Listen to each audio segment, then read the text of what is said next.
أعوذ بالله من الشيطان الرجيم واعتصموا بحبل الله جميعا ولا تفرقوا واذكروا نعمة الله عليكم إذ كنتم أعداء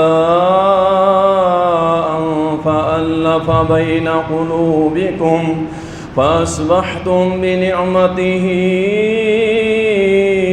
إخوانا وكنتم على شفا حفرة من النار فأنقذكم منها كذلك يبين الله لكم آياته لعلكم تهتدون اللهم صل على محمد وعلى آل محمد كما صليت على إبراهيم وعلى آل إبراهيم إنك حميد مجيد اللهم بارك على محمد وعلى آل محمد كما باركت على إبراهيم وعلى آل إبراهيم إنك حميد مجيد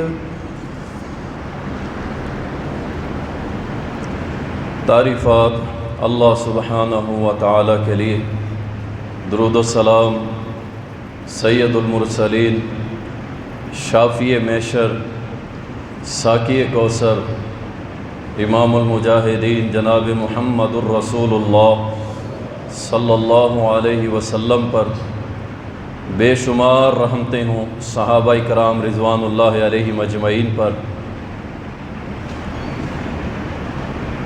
اللہ مالک الملک قرآن کریم کے اندر فرماتا ہے،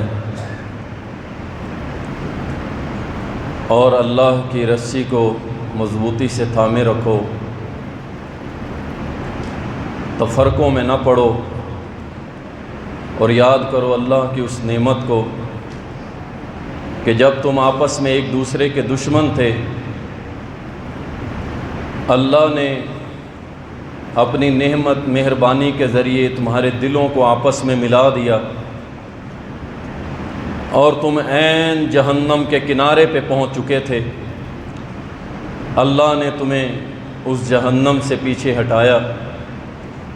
اللہ اپنی آیات کھول کے بیان کرتا ہے تاکہ تم ہدایت پا سکو۔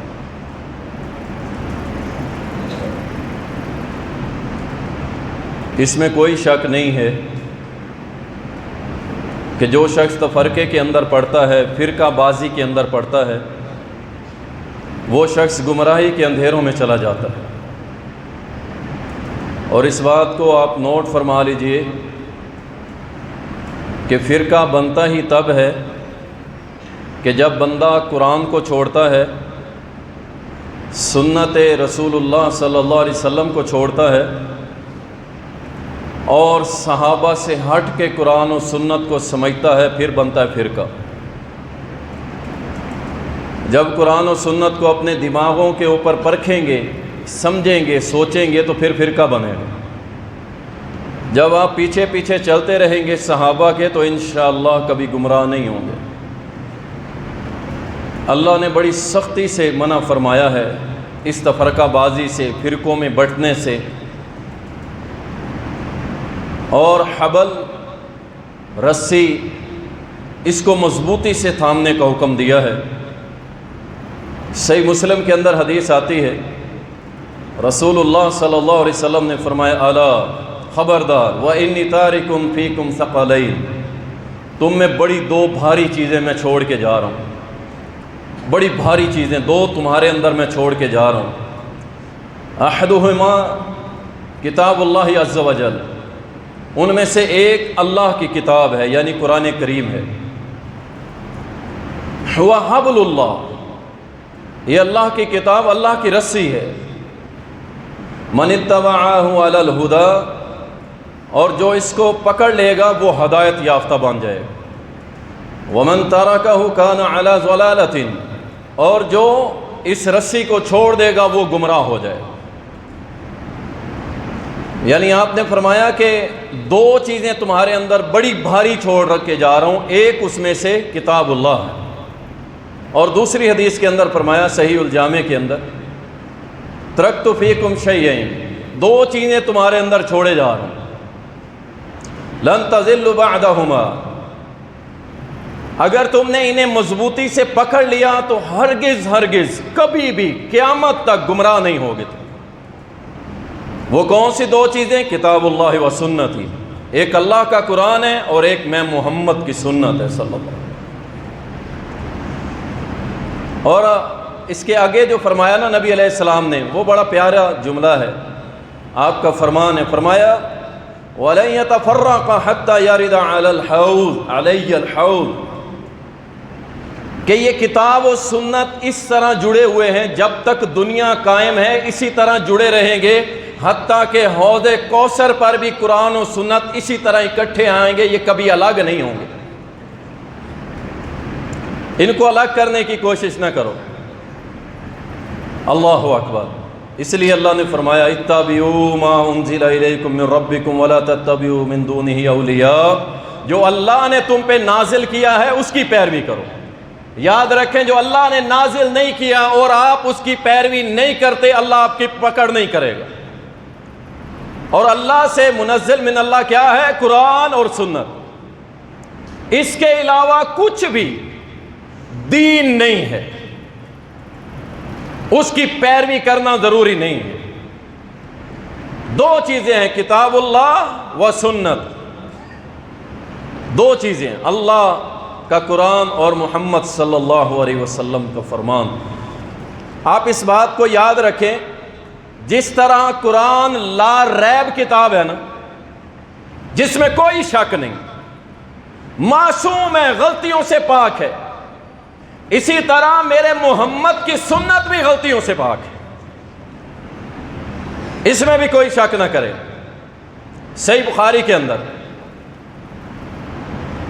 مسند احمد کے اندر سیدنا عبداللہ بن عمر بن عاص رضی اللہ تعالیٰ عنہ روایت کرتے ہیں، کہتے ہیں کہ میں رسول اللہ صلی اللہ علیہ وسلم کے فرامین جب آپ اپنی زبان مقدس سے بیان کرتے تو میں لکھ لیا کرتا تھا تاکہ میں اس کو یاد کر سکوں، اور یہ ایک اچھی عادت ہے، اپنانی چاہیے، ہمیں بھی اپنانی چاہیے۔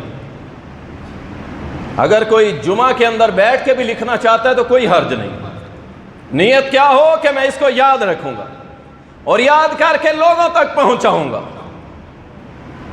اللہ اکبر۔ صحابی کہتے ہیں میں لکھ لیا کرتا تھا، حتیٰ کہ قریشیوں نے مجھے روکا، انہوں نے کہا یہ کیا کرتا ہے، ہر بات لکھ لیتا ہے، کبھی میرا نبی خوشی میں اور کبھی غصے میں، تو سب لکھ لیتا ہے، چھوڑ دے۔ سیدنا عبداللہ کہتے ہیں میں رک گیا، میں نے لکھنا چھوڑ دیا۔ کچھ دن گزرے، میں نبی علیہ السلام کے پاس حاضر ہوا، عرض کی اللہ کے نبی صلی اللہ علیہ وسلم میں نے لکھنا چھوڑ دیا، قریشی کہتے ہیں نبی کبھی خوشی میں ہوتا ہے کبھی غصے میں ہوتا ہے، تو ہر چیز ہی لکھ لیتا ہے۔ سیدنا عبداللہ کہتے ہیں رضی اللہ تعالیٰ کہ آپ صلی اللہ علیہ وسلم نے اپنی اس انگلی کے اشارے سے، اپنی اس انگلی کا اشارہ منہ کی طرف کرتے ہوئے فرمایا اکتب،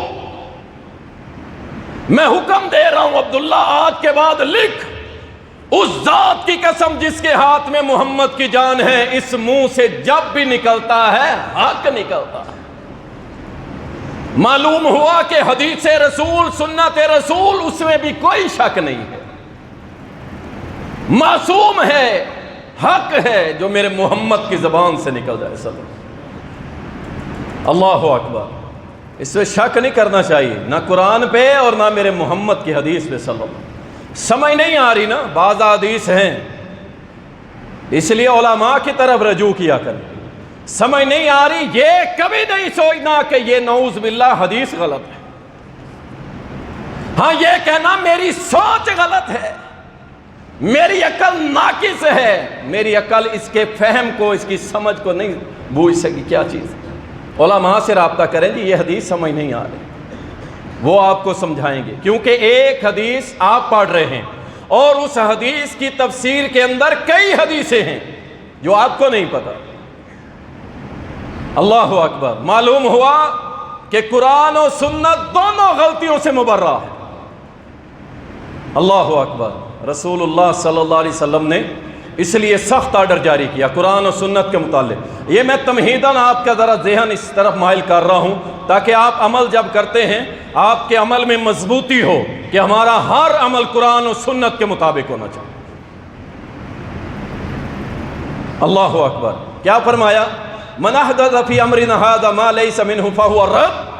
اب سخت آرڈر جاری ہو گیا، جب اس میں شک کوئی نہیں ہے تو نبی علیہ السلام نے صحیح مسلم کے اندر فرمایا کہ جو کوئی دین کے اندر ایسا کام لے کے آئے، ایسی نئی بات نکالے، نیا کام نکالے جس پہ میں محمد کی مور نہیں ہے، وہ مردود عمل ہے، اس کی اللہ کے ہاں کوئی وقت نہیں، کوئی اجر نہیں۔ وہ جتنا بھی اچھا ہو، جتنا بھی اچھا ہو، جتنا بھی پیارا لگتا ہو، جنڈیاں لہرا کے، ٹھمکے لگا کے، جیسا مرضی عمل کر، اگر اس پہ میرے نبی کی مہر ثبت نہیں ہے، صحابہ نے اس عمل کو آگے بیان نہیں کیا، یاد رکھیں ایسا عمل کرنا مردود ہے۔ دوسری حدیث، یہ تو بہت خطرناک الفاظ ہیں، بڑے سخت الفاظ ہیں کہ جو قرآن اور سنت کو چھوڑ کے نئی راہیں اپنا لیتا۔ کیا فرمایا؟ لعن اللہ، اللہ کی لعنت ہو، اللہ کی پھٹکار ہو، کس کے اوپر؟ من احدث فی الاسلام حدثا، کہ جس نے اسلام کے اندر کوئی نئی بات نکالی، نیا عمل، نیا دین بنانے کی کوشش کی، اس پہ اللہ کی لعنت۔ اب وہ بیچارہ نیکی سمجھ کے لگا ہوا ہے، میں تیجا کر رہا ہوں، میں ساتواں کر رہا ہوں، میں کل خانی کر رہا ہوں، کل خانی شریف کر رہا ہوں۔ یہ جو شریف لگا کے آگے سارا کام کیا جاتا ہے نا، کل خانی شریف کر رہا ہوں، اگلا بندہ جو پڑھا لکھا نہیں ہوتا وہ کہتا ہے شاید کوئی بڑی متبرک چیز ہے۔ یہ سب بدعت ہیں، اور جس نے یہ کیا، میرے نبی کا فرمان ہے کہ جس نے دین میں نئی بات نکالی، اللہ کی لعنت ہو۔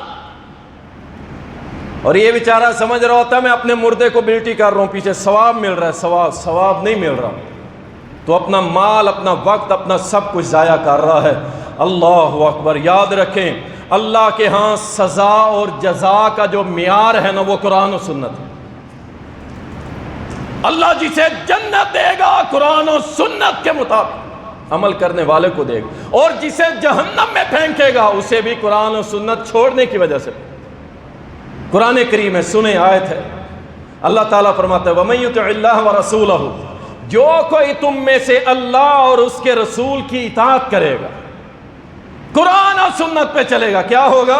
يُدْخِلُهُ جَنَّاتٍ تَجْرِي مِن تَحْتِهَا الْأَنْهَارُ خالدین فیہا وذالک الفوز العظیم، اسے ہم جنتوں میں داخل کریں گے، باغوں میں جس کے نیچے نہریں بہتی ہیں، بڑا عظیم بدلہ دیں گے اسے، کسے؟ جو قرآن و سنت پہ زندگی گزارے، اور جو قرآن و سنت پہ زندگی نہیں گزارتا، فرمایا وَمَن يَعْصِ اللَّهَ وَرَسُولَهُ وَيَتَعَدَّ حُدُودَهُ يُدْخِلُهُ نَارًا خَالِدًا فِيهَا، جو اللہ اور اس کے رسول کی نافرمانی کرتا ہے اللہ اس کو جہنم میں داخل کرے گا ہمیشہ کے لیے۔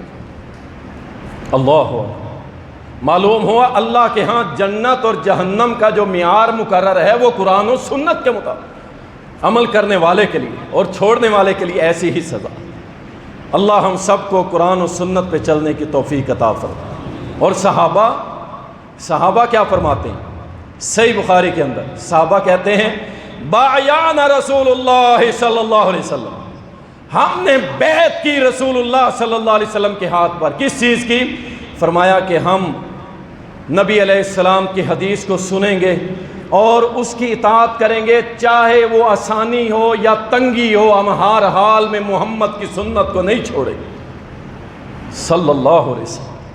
یہ صحابہ تھے جو سنت کو نہیں چھوڑتے تھے، نبی کے فرمان کو نہیں چھوڑتے تھے، چاہے آسانی ہو تنگی ہو۔ حدیث میں آتا ہے نا، ایک شخص نے قرضہ دینا تھا، کسی سے ادھار لیا، قرض لیا، آپ جس سے قرض لیا تھا نا وہ بندہ پہنچ گیا ٹائم کے اوپر، محترم میرے پیسے نکالیے، قرض ادا کیجیے۔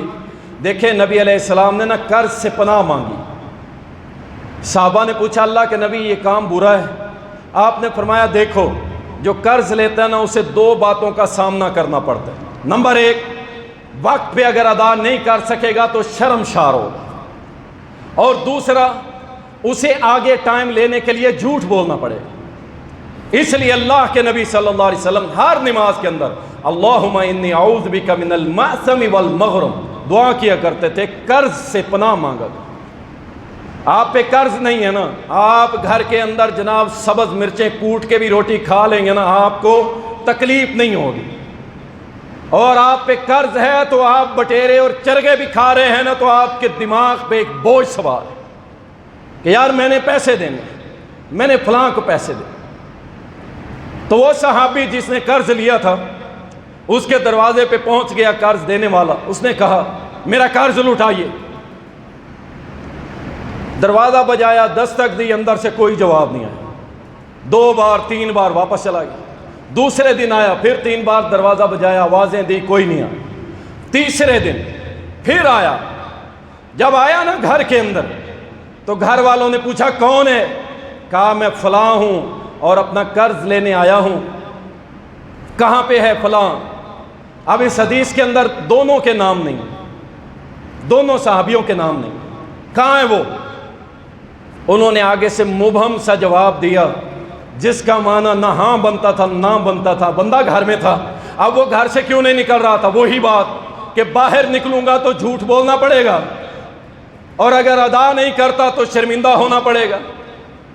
اتنے میں ایک چھوٹا سا بچہ گھر سے باہر نکلا اور باہر نکل کے کہتا ہے، اس نے پوچھا تیرا باپ کہاں ہے؟ کہا وہ کمرے میں چھپا بیٹھے۔ اب چھوٹا بچہ ہوتا ہے، اسے کیا پتا کیا کہنا ہے کیا نہیں۔ کہتا ہے وہ کمرے میں چھپا ہوا ہے۔ اس نے باہر سے آواز دی، فلاں ابن فلاں باہر آ جا، مجھے پتا چل گیا تو گھر کے اندر ہے۔ اللہ اکبر، اللہ ایسا وقت کسی پہ نہ لائے، یقین جانیے۔ یہ جو اونچی اونچی ہواؤں میں اڑتے ہو نا آپ لوگ، ذرا نیچے کی پرواز بھی کیا کرو۔ اللہ بڑا بے نیاز ہے، اللہ بڑا بے نیاز ہے، یقین جانیے۔ یہ جو اوپر اوپر اڑتے ہیں نا اکڑ کے تکبر کر کے، پھر اللہ نیچے لاتا ہے اسے، اور کتنا نیچے لاتا ہے۔ اس مقام پہ بعض دفعہ لا کے کھڑا کر دیتا ہے کہ بندہ سامنے والا اسے 100 گالیاں دے رہا ہوتا ہے اور وہ سر جھکا کے کھڑا ہوتا ہے کہ میرے پاس جواب کوئی نہیں۔ اس وقت سے پناہ مانگا کرو، یہ اونچی پروازوں میں نہ اڑا کرو، نیچے رہا کرو۔ جو عاجزی اختیار کرتا ہے اللہ اسے بلندیاں دیتا ہے۔ مال و دولت کچھ بھی نہیں، کیا ہے یہ؟ ہمارے باپ دادا پہ نہیں تھا، ہمارے پاس نہیں ہے تو کیا ہے؟ کچھ بھی نہیں۔ لیکن الحمدللہ اللہ نے توحید دی ہے نا، اللہ نے نبی کی سنت دی ہے نا، الحمدللہ یہ ہے وہ سرمایہ۔ صحابی باہر آیا سر جھکائے ہوئے، دیکھا میں کل بھی آیا ہوں، پرسوں بھی آیا ہوں، وہ اللہ کے بندے کوئی جواب تو دے۔ صحابہ تنگی ہو یا خوشی ہو میرے نبی کی سنت نہیں چھوڑتے تھے۔ اس نے کہا اللہ کے بندے، ایک تو میں شرمندہ ہو رہا ہوں کہ تیرے سامنے آنکھ سے آنکھ نہیں ملا پا رہا کیونکہ میرے پاس پیسے نہیں ادا کر دے، اور دوسرا میں تجھ سے جھوٹ نہیں بولوں گا کیونکہ میرے نبی نے کہا ہے کہ جو جھوٹ بولتا رہتا ہے اللہ کے ہاں اسے جھوٹا لکھ دیا جاتا ہے۔ میں جھوٹ بھی نہیں بولوں گا، میں شرمندگی کی وجہ سے چھپا ہوا تھا، تیرا سامنا کیسے کروں گا، میں اس لیے باہر نہیں آیا۔ اچھا اب سامنے کون ہے؟ سبحان اللہ، اللہ ہمیں بھی ایسا بنا دے۔ سامنے والا پتہ کیا کہتا ہے؟ کہتا ہو اللہ کے بندے تو اس وجہ سے اندر چھپا ہوا ہے، اس وجہ سے کہ پیسے نہیں ہے، شرمندہ ہوں گا، جھوٹ بولنا پڑے گا۔ سن، میں نے محمد الرسول اللہ صلی اللہ علیہ وسلم سے سنا ہے، آپ نے فرمایا جو شخص اپنے بھائی کا قرض معاف کر دے گا قیامت کے روز اللہ اسے اپنے عرش کا سایہ دے گا۔ میں اپنے نبی کی سنت پہ عمل کرتے ہوئے اللہ سے عرش کا سایہ لینے کی وجہ سے سارا قرض تجھے معاف کر دوں۔ اللہ اکبر، تنگی ہو یا خوشی ہو محمد کی سنت کو اپنایا جائے گا صلی اللہ علیہ وسلم۔ اور قرض معاف کرنا یہ کوئی آسان بات نہیں ہے، اسے بھی آپ آسان نہ سمجھیں، لائٹلی نہ لیں، یہ بڑا اوکھا کام ہے، بڑا اوکھا کام ہے، جسے اللہ توفیق دے۔ اللہ اکبر، صحابہ نے ہر حال میں نبی کی پیروی کی، اور میرے نبی کا فرمان ہے سنن ابو داؤد کے اندر، فرمایا ان من ورائکم ایام الصبر، اب میرے صحابہ تمہارے بعد صبر والے دن آنے والے ہیں، بہت زیادہ لوگوں کو صبر کرنا پڑے گا، بہت زیادہ۔ اور ایک حدیث میں آتا ہے اتنے سخت حالات آنے والے ہیں اتنے سخت کہ میری سنت پہ عمل کرنا ایسے ہو جائے گا جیسے آگ کا انگارہ اپنی ہاتھ میں لے کے ایسے کوئی پکڑ لے. اتنے سخت آ رہے ہیں نا سخت حالات. اللہ اکبر. اس میں بھی ہم نے انشاءاللہ قرآن و سنت کو نہیں چھوڑنا. انشاءاللہ اگر نکلنا چاہتے ہو نا ان کرائسس سے تو قرآن و سنت کو نہ چھوڑ. فرمایا اتنا سخت معاملہ ہوگا، جو سنت پہ عمل کرے گا گویا ایسے ہوگا جیسے ہاتھ کی ہتھیلی پہ انگارہ رکھ لے کوئی. اور آپ کو پتہ ہے دنیا کے اندر ورلڈ ریکارڈ وہ کون سی بک ہے؟ گینز بک. اس کے اندر لکھا ہوا ہے دنیا کے اندر سب سے زیادہ وقت جس نے انگارے ہاتھ میں اٹھائے تھے شخص نے، اس کا ٹائم میرا خیال ہے 7 سیکنڈ تھا. 7 سیکنڈ، صرف 7 سیکنڈ. اس نے ایک لپ انگاروں کی ہاتھ میں پکڑ لی تھی. 7 سیکنڈ کے بعد وہ شخص بے ہوش ہو گیا اور اس کی کونی تک بازو کی انتڑیاں جل کے راکھ ہو گئی. اس کا بازو کندھے سے کاٹ دیا گیا تاکہ اس کی جان بچ جائے. 7 سیکنڈ. او اللہ کے باغی ہو، رسول اللہ کے باغی ہو، او دین اسلام کو پاؤں تلے رونے والوں، 7 سیکنڈ. دنیا کی آگ اور آخرت کی آگ 70 گنا زیادہ گرم. اللہ اکبر. اللہ ہم سب کو محفوظ کرے. بڑا سخت حالات آنے والے ہیں. نبی علیہ السلام نے فرمایا بڑے سخت حالات آئیں گے. اور امام طبرانی رحمہ اللہ ایک حدیث لائے ہیں کہ نبی علیہ السلام نے فرمایا جب ان مشکلات کے اندر میرے امتی اس بات پہ کھڑے ہوں گے جس بات پر میرے صحابہ تم کھڑے ہو. کیا مطلب؟ صحابہ قرآن و سنت پہ کھڑے تھے. صحابہ کی زندگی میں اللہ کی قسم اٹھا کے کہہ رہا ہوں کوئی تیسری شخصیت ایسی نہیں تھی کہ جس کی صحابہ پیروی کرے. کوئی بھی. اہل سنت کا اجماع ہے کہ پوری امت میں عظیم ترین دو بندے ہیں. پوری امت میں سب سے عظیم 2 بندے. کون سے؟ ابو بکر، عمر رضی اللہ عنہما. ان سے عظیم پوری دنیا میں پوری امت میں کوئی نہیں ہے. سنو، عبداللہ ابن عباس رضی اللہ عنہما لوگوں سے کہنے لگے حج تمتع کرنا بھی سنت ہے، کر سکتے ہیں. حج و عمرہ کا اکٹھا احرام باندھ سکتے ہیں. کچھ لوگوں نے کہا ابو بکر، عمر انہوں نے تو ایسی کوئی بات نہیں کی تھی، اور ایسے اور ویسے کہنے لگے. عبداللہ ابن عباس نے فرمایا کہا سنو، مجھے ڈر لگتا ہے تمہاری اس بات کی وجہ سے کہیں اللہ آسمان سے پتھر نازل نہ کر دے. میں تمہیں محمد کی بات کرتا ہوں، تم مجھے ابو بکر عمر کی بات کرتے ہو. اور جاؤ محمد کے مقابلے میں ابو بکر اور عمر کی بھی بات نہ چلے. ہم بعد میں آنے والے جن کی کوئی گارنٹی بھی نہیں ہے، ہم ان کی پیروی کیسے کریں؟ اس لیے فرمایا جو کوئی صحابہ تمہارے جیسے عمل پہ کھڑا ہوگا، قرآن و سنت پہ کھڑا ہوگا، اس کے لیے انعام ہے. کون سا انعام ہے؟ رسول اللہ صلی اللہ علیہ وسلم نے فرمایا اس کے لیے انعام ہے. کیا؟ اسے ایک بندے کو جو قرآن و سنت پہ عمل کرے گا نا میری امت میں سے، اسے 50 بندوں کے برابر اجر ملے گا. 50 بندوں کے. صحابہ تڑپ اٹھے، کہنے لگا اللہ کے نبی منا ومنہم، وہ 50 بندے جن کے برابر اجر ملے گا ایک بندے کو، وہ ہم میں سے ہوں گے یعنی صحابہ میں سے 50 کے برابر، یا عام امتیوں کے 50 کے برابر؟ میرے نبی نے فرمایا 50 صحابہ کے برابر اسے اجر ملے گا. اور قرآن و سنت پہ زندگی گزارنے والوں انشاءاللہ جو بھی اپنی زندگی قرآن و سنت پہ گزارے گا اس ایک بندے کو 50 صحابہ کے اجر کے برابر عمل ملے گا. اجر. اللہ اکبر. مشکل حالات آئیں گے اور ان مشکل حالات میں جو ڈٹ جائے گا نا انشاءاللہ اسے بڑا اجر ملنے والا ہے. بڑا اجر ملے. صبر، شکر. اور کرنا کیا ہے وہ میں آخر میں بتاتا ہوں. رسول اللہ صلی اللہ علیہ وسلم کے صحابہ قرآن و سنت اور میرے نبی کی اپنی زندگی کے اندر آپ دیکھیں، نبی صلی اللہ علیہ وسلم آ رہے ہیں اور سیدنا عمر رضی اللہ تعالیٰ نے تورات کے چند اوراق ہاتھ میں لگ گئے، پڑھنے لگ گئے، آپ پڑھنے لگ گئے، نبی حیات ہیں، موجود ہیں، نبی علیہ السلام دیکھ کے اس قدر غصے ہوئے، آپ کا چہرہ سرخ ہو گیا اور فرمایا کیا تمہارے لیے اللہ کی کتاب کافی نہیں ہے؟ تم یہ تورات کے اوراق جو پڑھ رہے ہو، کیا تم یہود و نصارہ کی طرح تباہ ہونا چاہتے ہو؟ صحابہ بھی کسی اور کا مطالعہ نہیں کرتے تھے، قرآن و سنت بس۔ اس لیے تو اللہ نے فرما دیا نا فَإِنْ آمَنُوا بِمِثْلِ مَا آمَنْتُمْ بِهِ فَقَدِ اهْتَدَوْا، ان صحابہ جیسا ایمان لاؤ گے تو ہدایت والے ہو، جیسے انہوں نے قرآن و سنت پہ عمل کیا ہے تم نے بھی ویسے۔ اللہ اکبر۔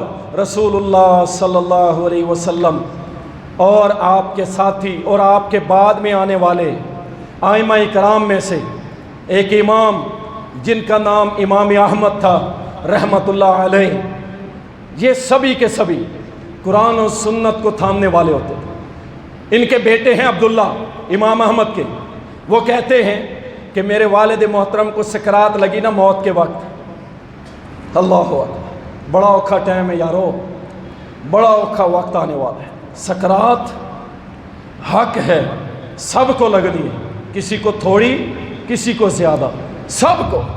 اور امام احمد بن حنبل، اللہ اکبر، ان جیسے اللہ کے ولی، ان جیسے امام اہل السنہ، سبحان اللہ، جنہوں نے اپنی زندگی کے اندر قرآن کو مخلوق کہنے والوں کو ایسی دیوار سامنے بن گئے، ایسی دیوار بن گئے، اللہ اکبر، اتنے کوڑے پڑے، اتنے کوڑے پڑے۔ ایک پہلے باپ مارنے والا جو بادشاہ تھا، پھر وہ مر گیا، اس کا بیٹا آ گیا، اس نے مارے، دو حکومتیں اسے مارتی رہی کہ قرآن مخلوق ہے، اور امام صاحب نے کہا نہیں، قرآن اللہ کا کلام ہے، مخلوق نہیں ہے۔ اور ایک مرتبہ اسی امام احمد کو جیل سے نکالا گیا، ہاتھوں میں ہتھکڑیاں، پاؤں میں بیڑیاں، اور یہ کوئی نئی بات نہیں ہے، یہ ہر دور میں اہل حق کو لگتی رہی۔ کچھ ملا ملانے ڈرتے ہیں اور ڈراتے ہیں، ڈرتے بھی ہیں اور ڈراتے بھی ہیں، اور جی میٹھا میٹھا رہنا چاہیے، کوڑی دوائی کو کیپسول میں ڈال کے کھا لینا چاہیے، میٹھی میٹھی باتیں کرو بس۔ اللہ اکبر، ہمیں سمجھ نہیں آتی کون سے عالم اور کون سا دین اور کون سا یہ بات کر۔ امام صاحب کی بیڑیاں، ہاتھوں میں ہتھکڑیاں، اور وقت کے حاکم نے کہا کہ انہیں گھسیٹ کے لاؤ میرے پاس۔ وہ دوسرے شہر کے اندر بیٹھے، امام صاحب جب باہر نکلے نا، صرف اپنی آنکھوں کو بلند کیا اپنے رب کی طرف اور عرض کی یا ربی، تیرے اس فقیر بندے کو یہ ذلیل کرنے کی کوشش کر رہا ہے، میرے اللہ میری طرف سے تو ہی اس کو کافی۔ ابھی تھوڑا سا سفر ہوا تھا، تھوڑا سا، ایک گھڑ سوار دوڑتا ہوا آیا، کہنے لگا امام صاحب کو واپس لے جاؤ، جس نے بلایا تھا وہ مر چکا ہے۔ کہاں بیٹھے ہو؟ کس کی بات کرتے؟ یا تو تمہارے رابطے رب کے ساتھ کمزور ہیں یا تم بزدل ہو۔ ایک بات ہے، یا رب سے رابطے کمزور ہیں یا بزدل۔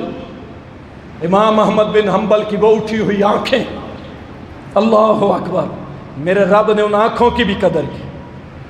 جب حق کے لیے کھڑے ہو جاؤ تو پھر پیچھے نہیں ہٹتے۔ یہ احمد بن حنبل مرنے والے، ان کا بیٹا عبداللہ آیا، کہنے لگا میں نے سوچا میرے والد کا وقت آخری لگتا ہے، کیوں نہ ان کو وضو کروا دوں، بڑی فضیلت ہے، وضو کی حالت میں مریں گے۔ کہتے ہیں میں نے وضو کروایا، ہاتھ دھلوائے، کولی کروائی، چہرہ دھلوایا، بازو دھوئے، مسا کیا، پاؤں دھونے لگا تو مجھے میرے والد صاحب کچھ منہ میں بولے، ہونٹ ہلے، میں نے کہا پتہ نہیں کیا کہتے ہیں، میں نے کان قریب کیے، کہا میرا بیٹا تو ایک سنت کو بھول گیا ہے۔ اندازہ کرو، سکرات کا وقت بڑا سخت، میرا بیٹا ایک سنت کو بھول گیا ہے۔ ابا جی کون سی سنت؟ فرمایا تو نے میری انگلیوں کے درمیان خلال تو کیا نہیں ہے؟ یہ تھے متبع سنت جو آخری وقت تک سنت کو نہیں چھوڑا کرتے تھے۔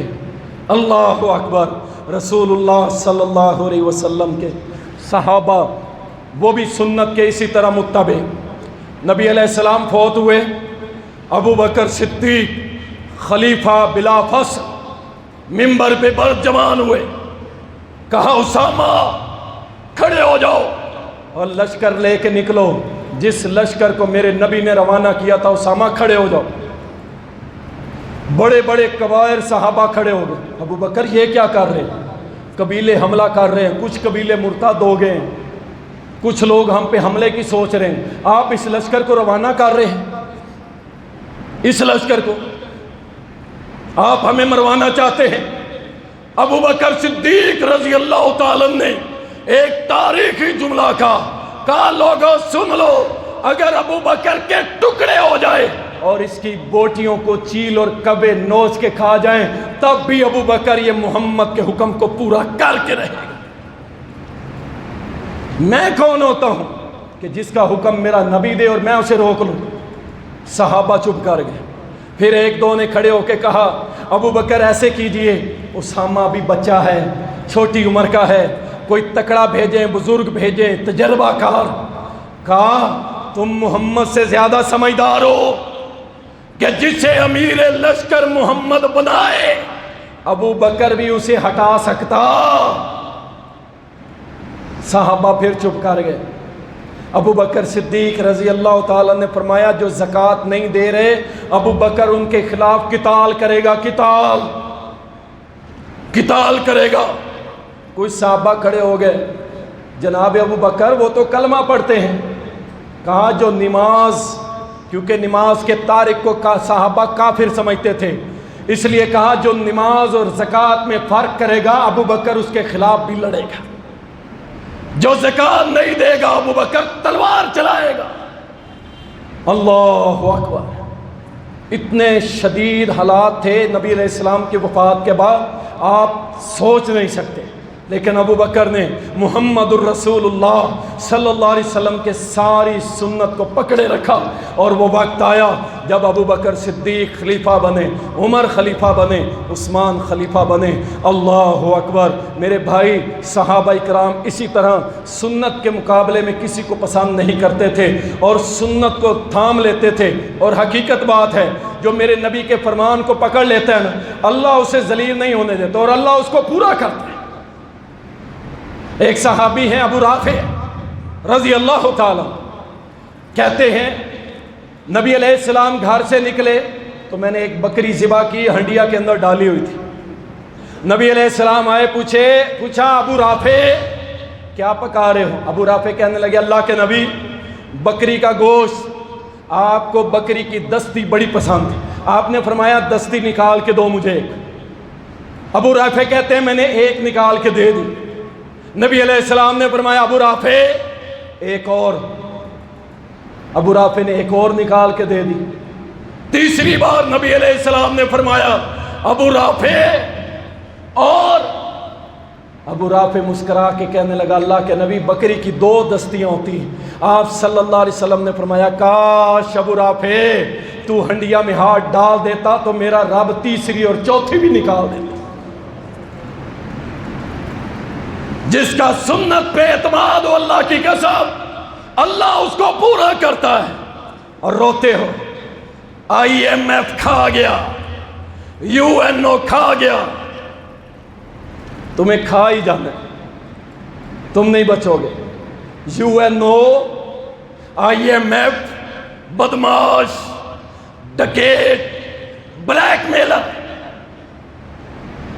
کھا جائیں گے، اللہ کی قسم کھا جائیں گے۔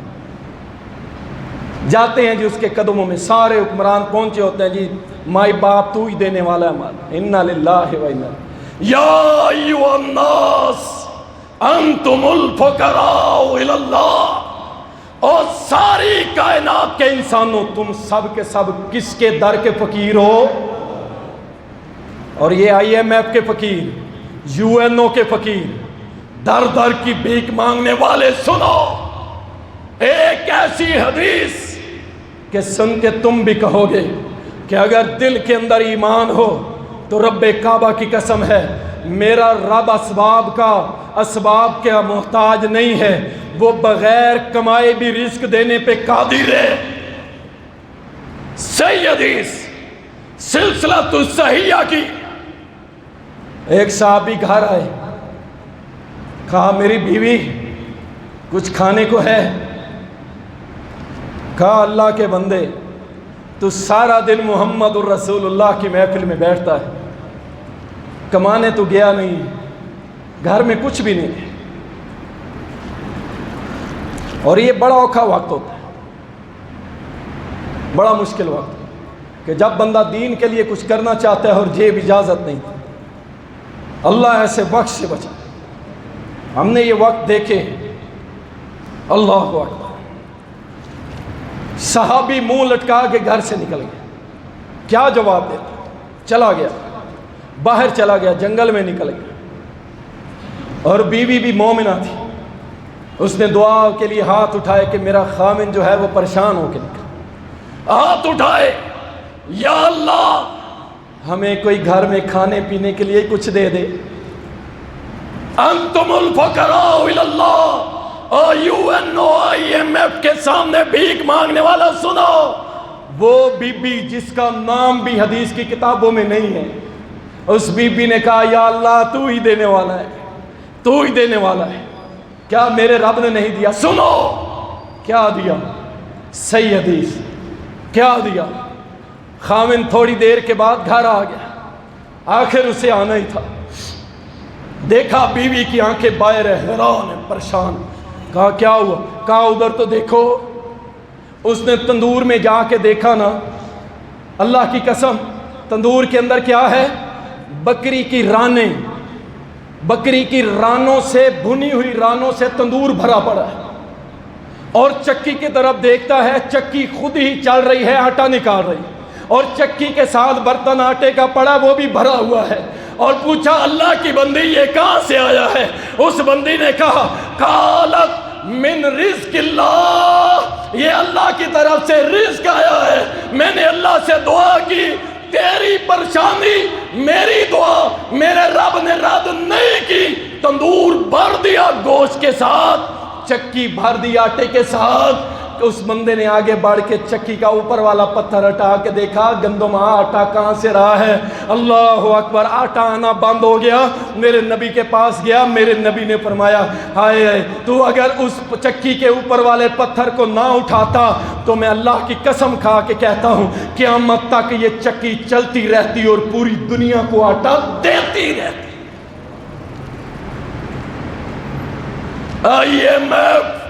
اللہ اکبر، اور یہ بدماش کل تک ہمارے حکمرانوں کے پاؤں میں آ کے بیٹھتے۔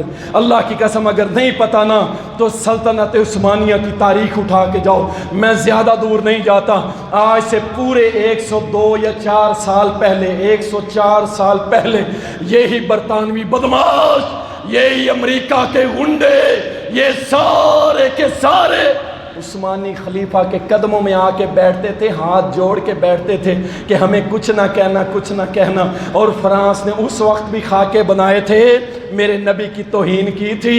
اللہ اکبر، اللہ اکبر۔ اور خلیفہ نے کہا تھا کہ ہمارا زندہ رہنے کا کوئی حق نہیں، محمد کی توہین، اور ہم چپ کر کے بیٹھے رہیں، ہم ان کی نسلوں کو کاٹ کے رکھ دیں گے۔ ڈر گیا فرانس، معافی مانگی اور تھیٹر بند کر دیا۔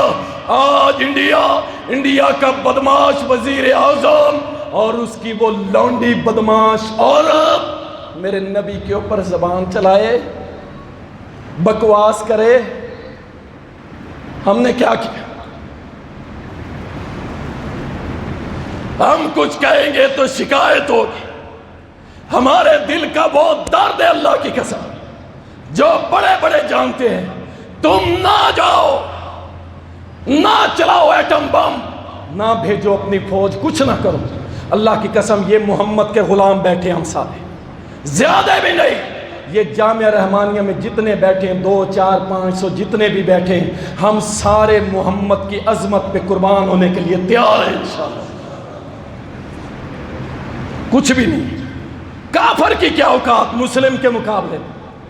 اللہ کی قسم صرف 500 ایسے لوگ جو اللہ کے لیے جان کٹوانے کے لیے بیعت کر کے نکلیں. میں اللہ کی قسم کھا کے کہتا ہوں وہ 1.25 ارب کا انڈیا صرف 500 افراد نکل جائیں, صرف 500 افراد, پورا 1.25 ارب کا انڈیا اگر ہل کے نہ رہ جائے, زلزلہ برپا نہ ہو جائے تو میری گردن کاٹ دینا. مسلمان کا اللہ نے اتنا روب رکھا ہے. اور وہ بدمعاش بولتی ہے, میرے نبی کے خلاف بکواس کرتی ہے.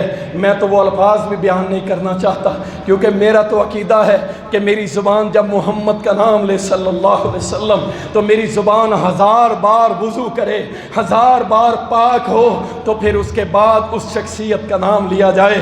اللہ اکبر. اس بدمعاشہ نے بدمعاشی کی اور میرے رب نے دکھایا. میں بڑا خوش بھی ہوا اس معاملے پہ کہ الحمدللہ عرب کھڑے ہو گئے. میں ہمیشہ روتا تھا اللہ کے سامنے, اللہ یہ عرب کب کھڑے ہوں گے؟ تیرے نبی کی توہین ہوئی, تیرے قرآن کی توہین ہوئی, اللہ تیری توہین ہوئی, عرب کھڑے نہیں ہوئے. لیکن اللہ کی قسم عربوں نے بتا دیا کہ اگر یہ کھڑے ہو گئے نا, جس دن کھڑے ہو گئے تو اللہ کی قسم پوری دنیا کا عالم کفر دہل جائے گا, برباد ہو جائے گا, ٹوٹ جائے گا. صرف انہوں نے ایک دن کہا کہ آج کے بعد انڈیا کے ساتھ نہ تجارت کریں گے, نہ ان سے پروڈکٹس خریدیں گے. سب پہ پابندی لگا دی, کوئی سعودی, کوئی عربی, غیر عربی آج کے بعد انڈین پروڈکٹ نہیں خریدے گا. اللہ کی قسم دھڑام سے مودی نیچے آیا, مافیاں ترلے شروع کر دیے. لیکن انشاءاللہ یہ پھر بھی سیدھے ہونے والے نہیں. اس کافر ہندو بنیوں کو سمجھ آتی ہے تو تلوار کی زبان, ایٹم بم کی زبان, اس کو وہ سمجھ آتی ہے, پیار سے ماننے والے یہ نہیں. اللہ اکبر. اور جو IMF کا غلام ہو نا وہ یہ سارے کام نہیں کر سکتا. کیوں؟ وہ چندہ نہیں دے گا. اللہ اکبر. میں پریشان اور حیران ہوتا ہوں کہ جس کو دیکھ کے ہم کہتے تھے نا یہ ان کی جنگ ہے, یہ ان کی پگڑی والوں کی جنگ ہے, ہماری تھوڑی ہے. ہماری معیشت بڑی مستحکم ہے. آج دیکھ لو ڈالر تمہارا 204 اور 210 میں بھی نہیں مل رہا, اور جاؤ ان کالی پگڑی والوں کے علاقوں میں, وہاں پہ ڈالر 80 روپے کا مل رہا ہے, 80 روپے کا ڈالر. وہ آگے نکل گئے یا ہم نکل گئے؟ اللہ اکبر, اللہ اکبر. اب آخری باتیں میں کرتا ہوں. یہ معیشت قرآن و سنت بے شک ہماری رہنمائی کرتا ہے کہ ان پریشان حال میں ہم کیا کریں. سب سے پہلے اس بات کو سمجھیں, معیشت کی تنگی اور اس کو فراق کرنے والا کون ہے؟ اور بولو کون ہے؟ قرآن میں اللہ نے سمجھا دیا کہ پہلے اپنا عقیدہ بناؤ. کوئی UNO, کوئی IMF, ورلڈ بینک تمہیں کچھ نہیں دینے والا. کون ہے؟ اولم یعلم ان اللہ یبسط الرزق لمن یشاء ویقدر. کیا تم یہ بات نہیں جانتے کہ اللہ جس کا چاہے رزق بڑھا دے, جس کا چاہے رزق تنگ کر دے. معیشت میرے رب کے ہاتھ میں ہے, کسی کے ہاتھ میں. پہلا عقیدہ یہ بناؤ. اللہ اکبر. اور معیشت بگڑتی کب ہے, تباہ کب ہوتی ہے؟ میرے رب نے قرآن میں فرمایا وَمَنْ أَعْرَضَ عَنْ ذِكْرِي فَإِنَّ لَهُ مَعِيشَةً ضَنْكًا. جب تم میرا ذکر, میری عبادت, میرا حکم, میرے نبی کا دین اسلام, اس کی تعلیم کو چھوڑو گے, ہم تمہاری معیشت کو سخت کر دیں گے, ٹائٹ کر دیں گے, تمہارے اندر بھوک اور ننگ کو کھڑا کر. ہم نہیں سناتے تھے آپ کو حدیثیں؟ میں نوجوانوں کو چیخ چیخ کے نہیں کہتا تھا, وہ حدیث میں دوبارہ دہرا دیتا ہوں, شاید کہ یاد آ جائے آپ کو. اللہ اکبر. کیا ہے؟ نبی علیہ السلام نے فرمایا جب 5 گناہ تم کرو گے اللہ 5 عذاب تمہارے اوپر نازل کر دے گا. نمبر 1, جب تم فحاشی کرو گے, عام بے حیائی, فحاشی, کو ایجوکیشن کے نام پہ زنا کے اڈے. اللہ اکبر. بے حیائی اس قدر عام, نہ کوئی بیٹی محفوظ, نہ کوئی نوجوان محفوظ. فرمایا جب بے حیائی کے کام کرو گے اللہ تمہارے اندر تعاون اور ایسی ایسی مرضیں کھڑی کرے گا جن کے نام تمہارے وڈیروں نے بھی نہیں سنے. نمبر 2 گناہ,